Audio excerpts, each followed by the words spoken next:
intro music? I really like this. All right. According to the computer, we're live on the internet now. Let's do it. You know what? I don't know if this is even on. Hang on. Maybe it is. I think it is. I think the noise is going through there. I am gonna start turning this down. Hey, Laura. Hey, how's it going, Adam? Good. We are doing an impromptu live session. So I'm Adam Peak. I'm Laura Foti. Yeah, and as you can tell, I'm here in lovely and beautiful Tustin, California, and we are live on Earth Day. So this is a pop-up live event. We were going to do lunch, but it seemed like it'd be weird if we're just like, let me tell you about how great sustainability is. Yeah, I figured you didn't want to hear me chewing. No. Who wants to? So I've got some, what do we got here? Portola? We got Portola Coffee. It's a local coffee shop here in Southern California, and they do a great job. I think they also have some sustainability in their mission too. I know we're going to talk about today. We're going to, yeah. It's Earth Day, so Specright, for those of you who have been paying attention at all to my podcast and content, has been just an incredible partner and really trying to push forward innovation in the packaging space. And certainly we really connected, your Specright and just the people here really connected up with my core, purpose and mission in this whole packaging world. So excited to be on live. We've got Jill. Actually, I have an idea for you. So you probably can't see or hear Jill, but there's actually, I'm going to do this. There's going to be a comment section. Mm-hmm. Wait, I'm coming back. There we go. So now we can see your comments. Sorry, I didn't have that up there. So if you want to, if you are able to watch this, I know it's Friday afternoon for a lot of folks. It's noon here in Southern beautiful California. But if you are able to watch this live, then we'd love for you to just drop a comment, drop a question. What are you excited about for Earth Day? What if you use Specright, just give us what hashtag should they use?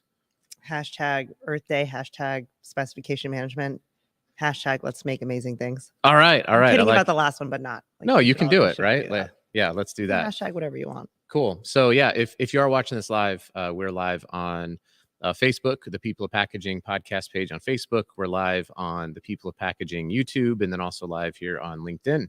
So I'm here for the weekend. I just got done with a whole 3 hours up at Dermalogica in Carson, and Kevin and I had met at the Specification Management Summit in Austin, and it was a perfect convergence of worlds. And so I had reached out and I said, hey, I'm going to be down there. We're staying in Huntington Beach with my sister. And we just thought, you know what, let's just do it. Let's get together and start talking about the connection between specifications and sustainability. Yeah.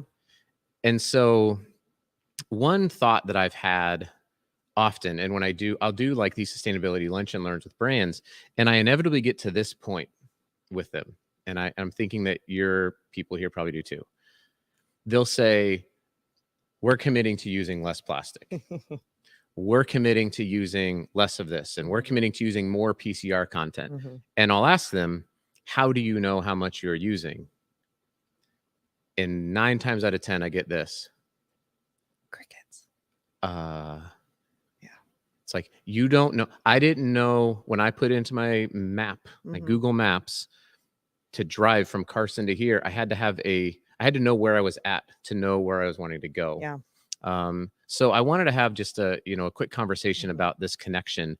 Are you finding brands are really leaning into taking that spec first approach that Matthew always talks about when it comes to their sustainability? Absolutely. And I'll share a quick story that for me really reiterates the story you just talked about. I was at SAP, had a sustainability event in New York and invited us to attend. And the theme of the event was sustainability, bridging the gap between ambition and action.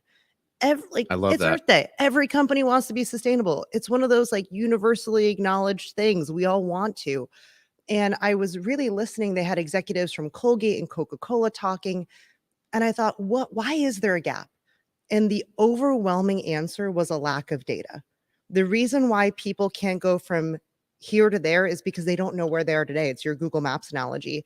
And what we're seeing, and Dermalogica is a great example of this, is a lot of companies are like, you know what, we need to bite the bullet and actually know what we're buying, what we're making. Because a lot of them do know what they're making, but it's that components of a product, like the packaging you buy from someone, that you don't have that level of visibility into. Mm-hmm.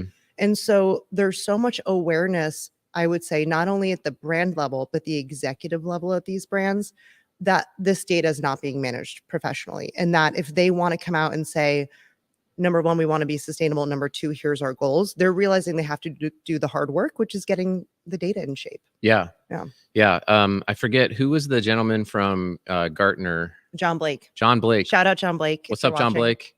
And I see some people have commented. I don't know who or what. I can't read that far away. But, you know, if John, if you're watching, I thought he did a great job of talking about how the importance of data and packaging has transitioned to a board level conversation because the CEOs and the chief sustainability officers are making these claims like we're going to do X by 2025. And it's like, if it involves more or less, or we want to be better, like you can't get better if you don't know your current state. Like, how will you know what that I do a lot of like training and gap selling, and we talk about this a lot. Like you have to know a current state and a future state, and what that gap is where the measurable value of what's happening. And so I think in terms of sustainability, it's the same thing. If you don't know your current state and you can't measure the impact on the future state, which is why I love the partnership with Compass.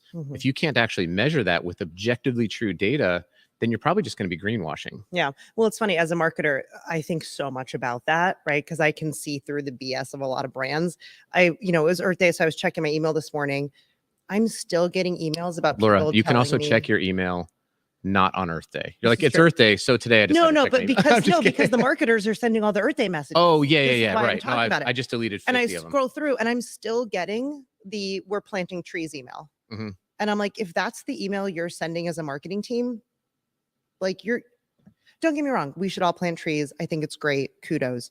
If that's the low hanging fruit for you on sustainability, like you're doing it wrong. Like we need to be interrogating the products, how we're making them, like sustainability is even more than the things that we think about immediately. Matthew, our CEO, just released a blog about this. When we think about sustainability, he was a packaging salesman in the 90s in New York City, and he used to watch the barges go out and dump trash in the ocean. And he knew that some of the boxes he messed up were going to be dumped, right? Because he had gotten the spec wrong. The customer didn't want them. They could, right. the time. So they were just being dumped and thrown away. Sustainability is not making the mistake in the first place, right? Sustainability is being able to know your packaging so you can go from here to there. Sustainability is also not wasting people's time. Like, I look at all these amazing companies in the world and all the really smart people that work for them, especially packaging engineers. Like they go, like, it's so competitive to get in those schools. They study really hard. They get these great internships. Their first job, they're chasing data. Yep. Like the first job, they're managing a spreadsheet. They're emailing for samples. Wow. Imagine the sustainability of human capital if we could free that up to go actually work on sustainability versus trying to gather data. I just think it reminds me that today is an opportunity, because it's Earth Day, not Sustainability Day, really, as I think about it. It's an opportunity for us to take the most expansive view possible of sustainability. And it's a little scary, but it's also, I think, the most exciting. No doubt. And let's also, you mentioned something that I think is so critical. I've heard this phrase, and today, packaging engineering students, I want you to know that you are so needed and valuable. There's a stupid phrase that says, if you can't hack it, pack it, and it's wrong. It's absolutely wrong. Packaging is a vibrant and utterly important industry. And, there are brands out there right now who are just absolutely screaming for more people in this space. And so, it's a chance to come in and really do some really great work. And there's so much innovation happening here, right? Which I'm really excited about. We just launched a podcast at Specright called Beyond the Shelf, the product and packaging podcast. Hosted by me. That's right. Plug, that's right. Subscribe. We'll wait. Let's try. Hosted by me. I learned from the best. No, but we had Spencer on, I think, recently from Good Planet Foods, and they're doing amazing work They make plant-based cheese, which is more sustainable for a lot of reasons. And he was talking about like the trend he's most excited about is like decompostable packaging. And I'm like, wow, that's so amazing. Like packaging doesn't have to be something that you use one time. And then I just talked to Chantel Emmanuel, who's the co-founder of Lime Loop. You should connect with her. Yeah. They're doing like circular economy packaging where basically like if you get something in the mail, that's a returnable package and you can return something or just send it back. Yeah. And it's made from recycled materials. It can last 200 trips. It's this like idea of creating a packaging highway where like there is no packaging and packaging at the same time. Right. And those things to me are just so exciting and innovative. And I'm like, that's what I want the students at MSU and Cal Poly and Rutgers and shout out all the others, Clemson, so on and so UW forth. Stout. UW Stout. Yeah. Thanks. I knew I was going to get in trouble. It's fine. It's fine. I'm just Robert Meisner is going to comment right now. No, but it's like those are the concepts, and like that's the innovation that I want people focused on. And to me, there's such an opportunity when you have data, the specification data, and you have all these other components at play. Like we're going to do some amazing things in the next few years. Yeah. It's pretty exciting. Yeah. And I think I'll do a little quick shameless plug for Matthew's book. Yeah. He talks quite a bit about that connection between innovation and human capital, and really having our packaging kind of speak the language of the day. I mean, how many packaging specs are still just sort of out there in the wild, just like they're like free range specs that nobody knows where they are. Yeah. And, you know, really getting those into a place where they're manageable and actionable is closely linked to sustainability. You know what's interesting?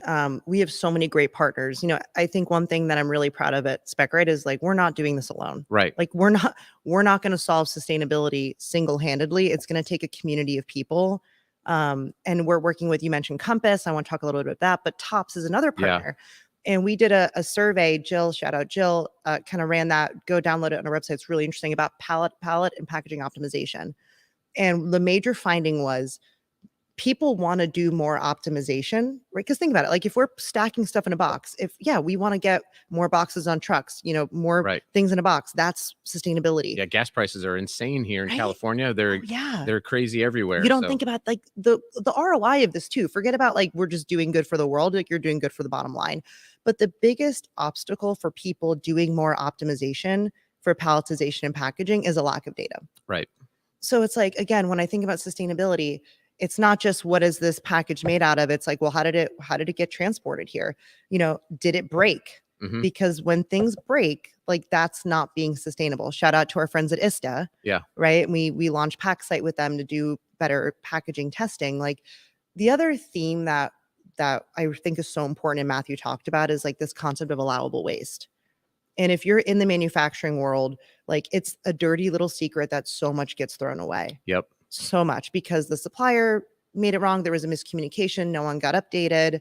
It doesn't really matter. It's a who's on first thing. But if we eliminated all of those mistakes that aren't necessary, like what's the, not only the sustainability impact, but the bottom line impact. So it's like for sustainability, it's like, can you get it right the first time? Yep. How do we have this more expansive view of like shipping it better, more intelligently? And then to your point with Compass, which I'm really excited about, Triac and Compass, they're a life cycle assessment tool. What I noticed is like 4 years ago when I first joined, we were talking to how difficult it was to get the data to do the LCA. And they wanted to figure out where they were, which was they were so far ahead of their time. Yeah. Now I'm seeing companies like that say, well, I want to do an LCA before we even decide to make that product. Yep. And I'm like, yes, like pull sustainability in the front end of product development when you're at the ideation phase where like there's zero impact of failure. And then the more information you have, right? How do you do that? You have to have the data managed in one place, but then be able to integrate that data across the different tools like Tops or Compass. Right. So. Yeah, it's so critical. I'm going to grab my laptop here and see what kind of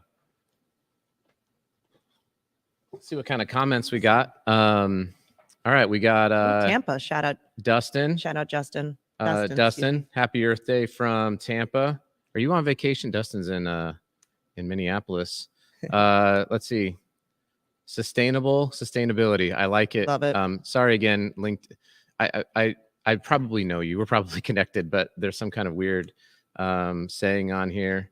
We got Muhammad. Oh, Muhammad read the book. Love it. Interesting read. Hey, Muhammad's in Cali. And George, how's it going, George? Yeah, I know, man. If you can't hack it, pack it. Right. I've heard it. That's one I'm gonna keep in my mind. Man, it's nonsense. it's so bad. Happy Earth Day. And again, George, stop the waste. Love it, George. Totally agree. Yeah. Yeah, go ahead. You know what? I was just thinking, I mean, as I was driving over here to have this conversation with you, I was thinking about like, why is this so important to me? And a few years ago, I live in California. It's a beautiful state. Love living here. It's okay. But no, the wildfires are getting really bad. Mm-hmm.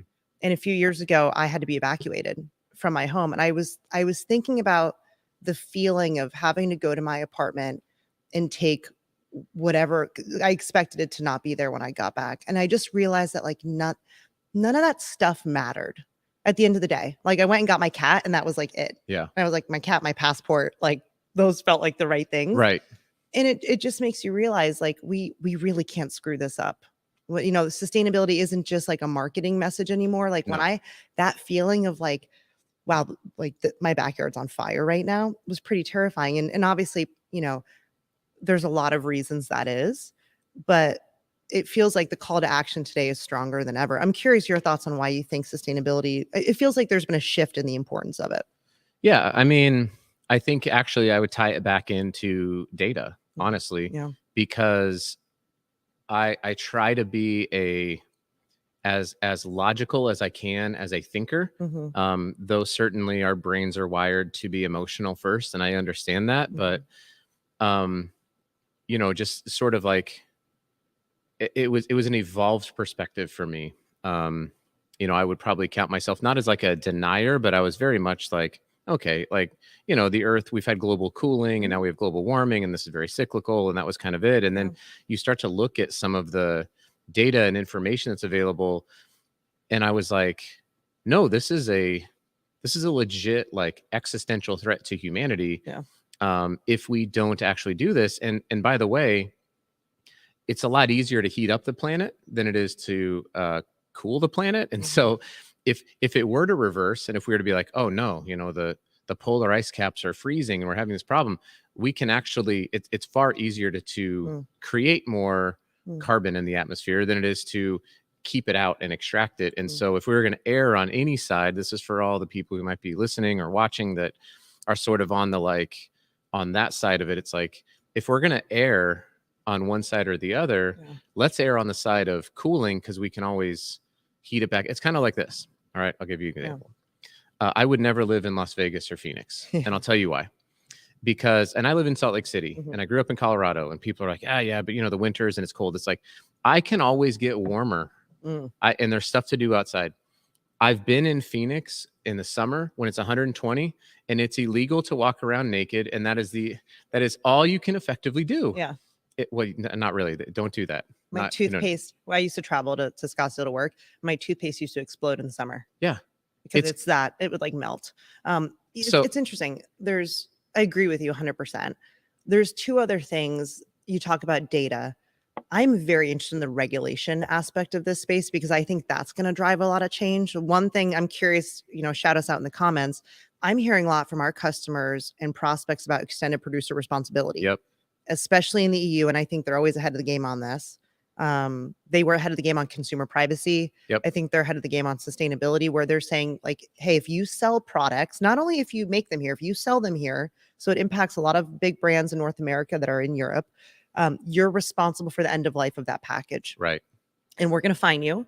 And it has to comply with certain, parameters, and you have to be able to report on it. And I see that driving a lot of need for the executive scrambling and being like, oh shoot, it's maybe that the ambition hasn't gone up so much, but that like the ROI impact to the business has gone up. So I think that's really important. And John Blake talked about that from Gartner, and that's going to come to the US and it's starting to take hold. And the challenge that I'm seeing is that every country is different. Yeah. Every state's different. Every state's, in the US, every state's different. Oh my gosh, like Massachusetts, California, I couldn't keep track of like the plastic bag laws. Right. And I just did a 420 podcast around cannabis packaging. It's like the regulations and the changing specifications for cannabis, it changed state to state. Like, it's crazy. I have so much empathy for people in food. I mean, in all industries who are packaging, but labeling, especially in claims. Oh my gosh, like it's so hard to keep track of that Right. stuff. And the impact of getting it wrong is huge. You think about food, it's like recalls. But now too, again, with not knowing what you're doing, you're going to be fined for it. Yeah. The other thing that Chantel brought up to me that I had forgotten about was, years ago when China stopped buying our waste Right.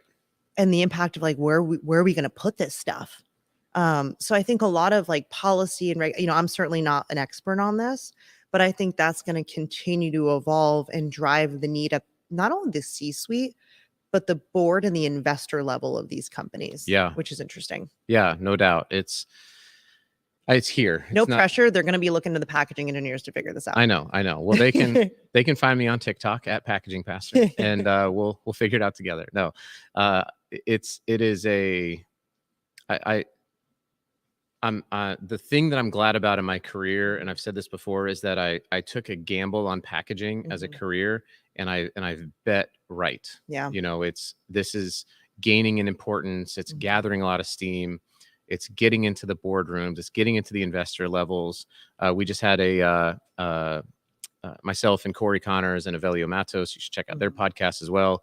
But we host a room on Wednesdays, and we had the folks from Cruise Foam on there, and they just got a big investment from Ashton Kutcher and Leonardo DiCaprio, because they make protective foam that is fully curbside recyclable and also smart, compostable. So it's like big names of people with like big money is coming in. So I agree. It's an exciting time to be in packaging, and it's exciting time to be able to make change. Yeah. And just want to encourage everyone to be part of the solution. Don't just be a complainer. It's easy to point out the problems. I was going to say, like, as much as we've talked about a lot of the challenges, and that can be scary, but it's also exciting, and it means there's so much opportunity at the same time.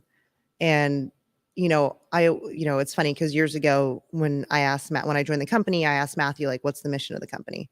And he's a really wise man. He's like, let me think about it and come back to you the next day. He came back. He's like, our mission is to eliminate waste in the world. And I was like, okay, that's like kind of really big. Like maybe like bring it back a little bit, so we can like do it.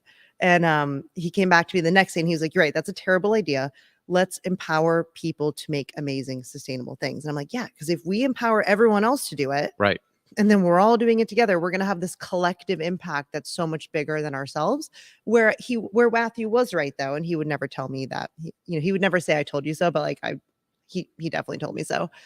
The vision is correct. Yeah. Like our vision is to live in a world without waste, and I think we're so much closer to that than we've ever been. Right. With the amount of data and information and visibility and like the intelligent people we have, like I really don't think that's far off. But it's about being purposeful about it and excited about it and telling like what you're doing, telling the story, sharing stories. Yeah. You talked about the Spec Management Summit. We had Denso there, large automotive supplier. And I think it was Nathan or Cody, shout out you guys. One of them said, it's not competitive. Like sustainability, like we want to be sharing this information with our with our competition, because like, yeah, you're going to compete at the product level, but like if there's packaging efficiencies or gains or things you can share, like we should all be sharing that. And I'm like, wow, that's so heartwarming. Yeah. At the end of the day. It's this will be the second time I mentioned this, and we'll get to George. We'll get to your question here in a second, but I'm reading a book called oh gosh, why did I just forget the name of it? Oh no, I'm listening to an Audible. I was listening to when I came in here. Give me a hint. Conscious Capitalism. There it is. Oh yeah. And they talk a lot about that, how it's got to be a collaborative effort where there's multiple wins across all stakeholders, and that's where the value is. So I love that. Let's get to this question here from George, and we're gonna wrap it up. But George is asking about FSC certification. It's a great question here on going back to the importance of tracking data and understanding kind of where stuff's coming from. Looking at FSC, SFI, there's a couple other certifications. I think it's helpful in that it aligns monetary value with with the brands and with the suppliers who also align with that. And so asking for that certification, while it's hard, and especially when the paper supply chain is a little funky, that can be difficult. But asking for that and pushing for that is a good idea, so long as you are aware of, like, currently there are longer lead times, there are fewer suppliers, and there might be an added cost. That's not always the case with sustainability, but certainly I know has been in FSC. That's a great question.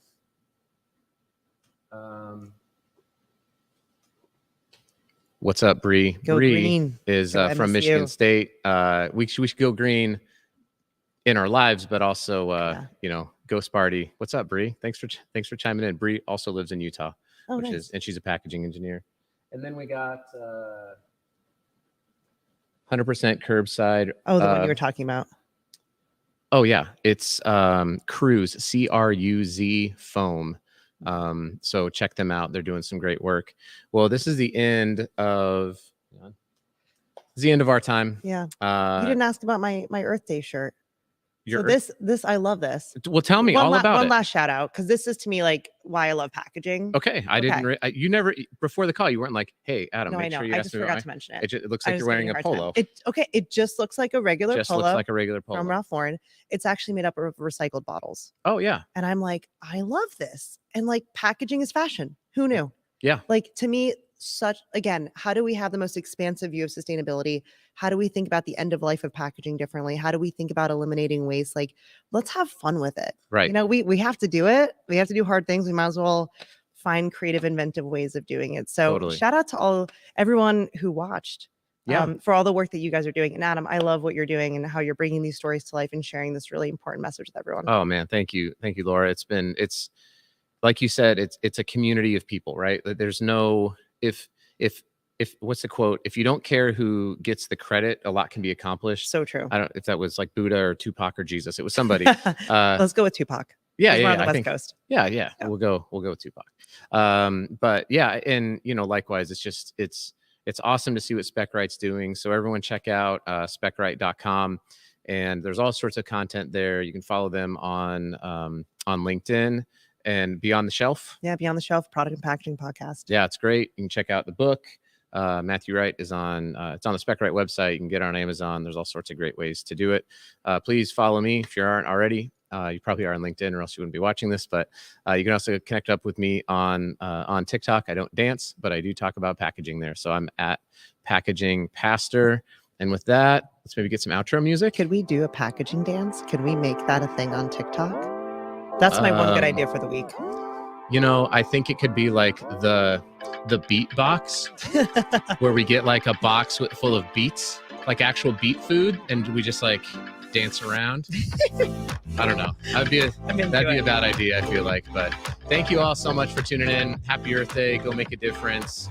And just remember that packaging is awesome. Thanks. It's the best. Bye, guys.